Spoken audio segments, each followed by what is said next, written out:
Сәлеметсіз бе, Валентина ханым? Қалыңыз қалай? Сәлеметсіз бе? Жақсы. Көңіл күйім керемет. Тамаша.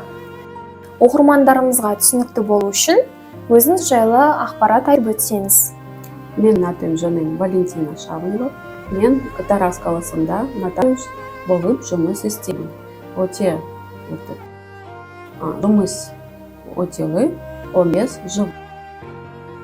Керемет. Сіздің сүйікті ісіңіз қандай? Менің сүйікті ісіміз фильм көру, музыка тыңдау, йогамен айналысу және бассейнге жүзу ұнайды. Тамаша, Валентина ханым. Қандай тілдерді білесіз?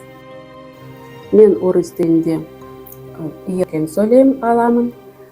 Қазақ тілі, мен ағылшын тілі үйреніп жүрмін. Тамаша. Сіздің қазақ тілінде ең қатты ұнайтын сөзіңіз қандай? Мен сүйікті сөзім махаббат, себебі өте әдемі сөз. Тілдерді оқыту орталығына айтар тілегіңіз бар ма? Сабақтар қалай өтеді? Сабақтар өтеді.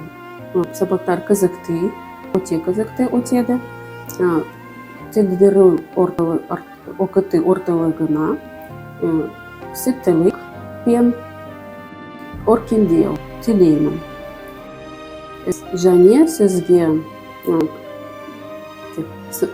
алғыс білдіретін оқушылар тілеймін.